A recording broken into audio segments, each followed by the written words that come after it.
Assalamualaikum warahmatullahi wabarakatuh. Ini part 3-nya.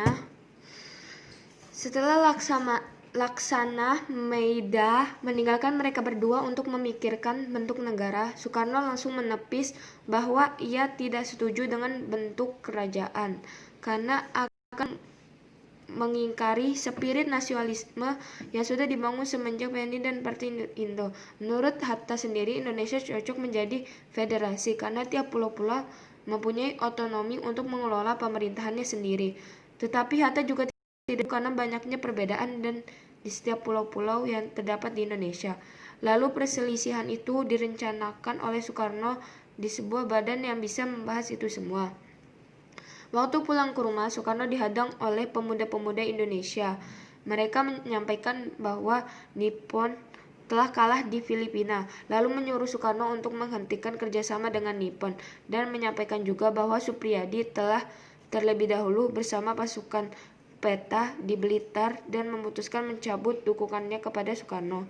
Di sini Soekarno sendiri tetap dalam pendiriannya. Ia menginginkan kemerdekaan yang selamat, yaitu selamat tanpa ada pentumpahan darah, dan menentang siapa yang terlebih dahulu memproklamasikan kemerdekaan Indonesia. Karena hal itu hanya Fatmawatilah yang meyakinkannya bahwa Soekarno tidak seperti yang mereka tuduhkan, yaitu pengkhianat, pembunuh, pengecut, pembohong, dan lain sebagainya. Soekarno berjanji tidak akan mengecewakan rakyatnya, bahkan Fatmawati istrinya. Singkatnya, di gedung Volkskrant,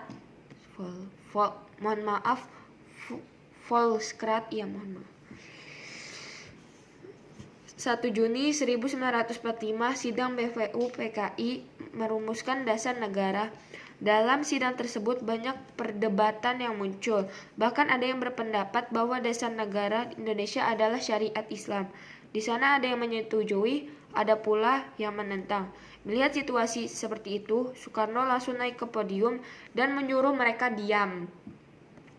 Soekarno berbicara karena sudah 3 hari banyak yang berpidato, tetapi belum ada yang bisa menjawab pertanyaan Ketua Dr. Rajiman Weddio Diningrat, yaitu apa dasar negara Indonesia.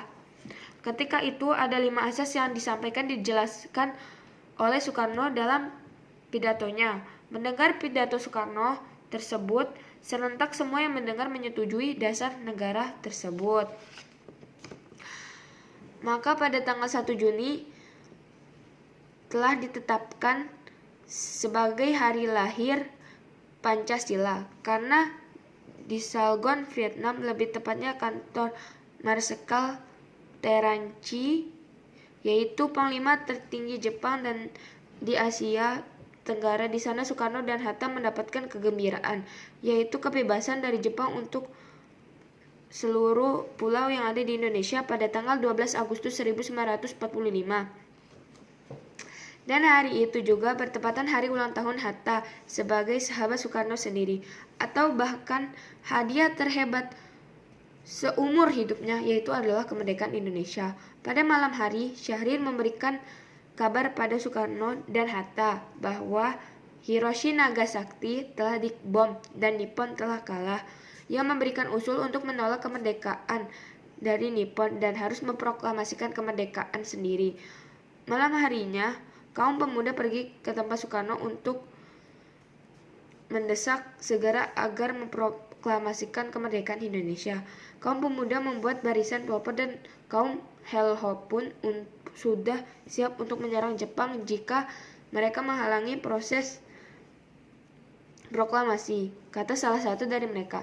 Namun, di sini Soekarno tetap menunggu sidang BPU PKI karena itu merupakan jalan yang aman. Pada waktu itu, datanglah Hatta sebagai pendukung Soekarno karena tidak mau gegabah. Pada tanggal 16 Agustus 1945, Ketua menculik Soekarno dan keluarganya beserta Hatta ke Renges Dengklok, rumah petani Tionghoa, Jiu Kisong. Mohon maaf kalau namanya salah. Pada waktu itu juga datanglah seorang utusan kaum muda dari Syahrir, yaitu Subarjo, untuk membawa Soekarno dan Hatta ke Jakarta, lalu menyampaikan bahwa Kaisar Hiroto telah menyerahkan kekuasaan kepada tentara sekutu. serta meyakinkan kini Nippon telah habis. Seketika itu, Soekarno dan Hatta langsung pergi ke Jakarta. Mendengar hal itu, Jepang tidak ingin Indonesia merdeka. Ini akan menghalangi kemerdekaan Indonesia. Mereka mengingkari janji untuk kemerdekaan Indonesia. Namun di sisi lain, Laksana Maeda sangat baik. Ia memberi kesepakatan dan menjamin keselamatan untuk Soekarno-Hatta beserta kaum tua dan muda. Waktu berkumpul untuk menyiapkan proklamasi, pada saat itu hanya Soekarno dan Hatta dan Soebarjo yang menyusun proklamasi. Sedangkan Syahrir mengetikkan proklamasi itu.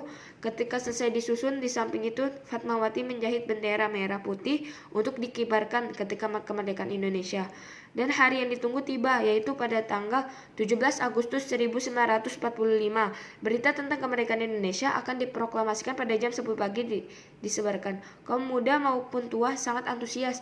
Pada saat jam 10 pagi, tepat Soekarno membacakan teks proklamasi dengan disaksikan seluruh rakyat Indonesia.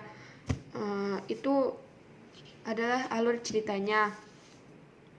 Mohon maaf bila ada kesalahan dan kata-kata yang salah dan berlibat-libat. Assalamualaikum warahmatullahi wabarakatuh.